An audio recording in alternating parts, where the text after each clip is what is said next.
बोथोर गरमजोंनो गावज्रु गुज्रु जाजोब्बाय देलायनोबो गोसो गैया अयथासार माबायदि गरम ओमफ्राय नै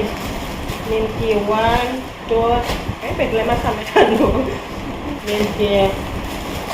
सा लांगोन ओमफ्राय बिदि फिसा फिसा थफ्ला मोन नालाय ओमफ्राय आङो मोनसेयावनो खुलिनानै प्लास्टिकआवहाय ज' खालामनानै लांसै होननानै खुलिगासिनो आरो आयौ बिदि प्लास्टिकखौ माहाबाफोर बाहायदों होननानै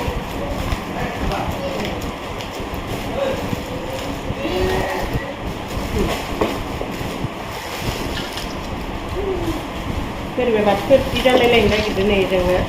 सेरनैबाबो नायलाय मोनसे दंबावोसो ओमफ्राय बे मोनसेखौ आङो न'आवहाय गालांसै आरो बेनो बुरजा जाखाथारबायना दाना इयाव आङो सोफिननानै ज' खालामना लानोसै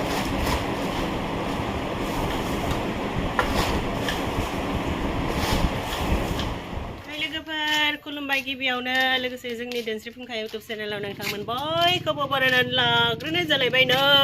दिनैनि गोदान ब्लग भिडिअ जोङो दिनैहाय 15 आगस्टनि दिनै माने 14सो आरोना 14 आगस्टआवहाय जोंनि सेल्फ हेल्प ग्रुपआ माबा खालामनो नागिरदों आरो जात्रा तिरंगा प्रग्राम खालामनो नागिरदों लामायावहाय रेलि खालामगोन आरोना ओमफ्रायो जों रेलि खालामथ'नि एसे ब्लग भिडिअ लालांसै माबोरै जायो दिनैनि दिनावहाय नायलांबानो जाबाय जायफोरा जों भिडिअ नायनो मोजां मोनो ओमफ्राय आङो दिनैनि माबायावहाय प्रग्रामावहाय एसे जोंनि सेल्फ हेल्प ग्रुपनि लोगोफोरखौ साहा लोंहोनो थाखाय लाबाय आरो मेथाइ एसे लाबाय ओमफ्राय साहा ओमफ्राय बेखिनियानो आरो ओमफ्राय दायो जों थांबाय थानायसै जों थांनायजों लोगोसे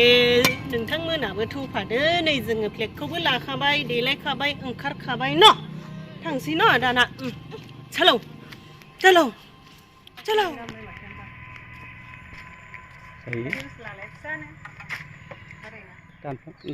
नै जोङो बे गारिजों थांगोन स्कुटिजों बांद्राय गोजान नङा माने खाथियावनो ओमफ्राय आरो रेलिया जोंनि गामिनि गेजेरजोंबो जागोन नालाय बेनिखायनो जों बे गारिजोंनो थांनो आखायाव लाबाय आरो सक्र'आनो खिथालायबायना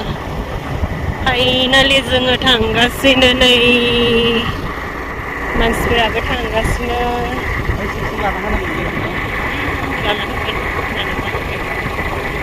जोंबो थांगासिनो रायजोफोराबो थांगासिनो फायदा रायजोफोर फायदो फाय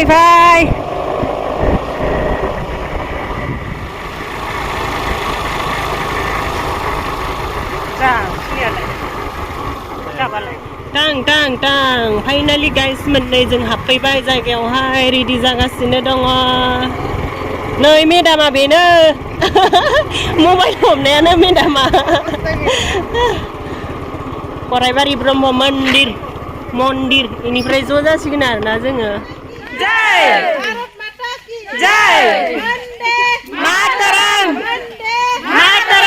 वंदे मातरम भारत माता की जय भारत माता की वंदे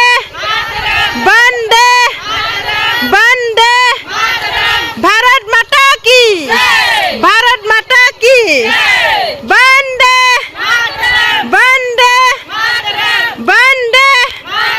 भारत माता की भारत माता की भारत माता की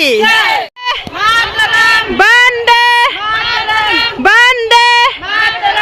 भारत माता की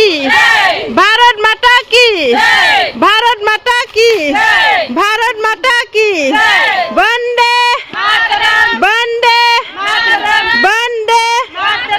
भारत माता की भारत माता की भारत माता की वीडियो ना फोटो वीडियो दै लोंनो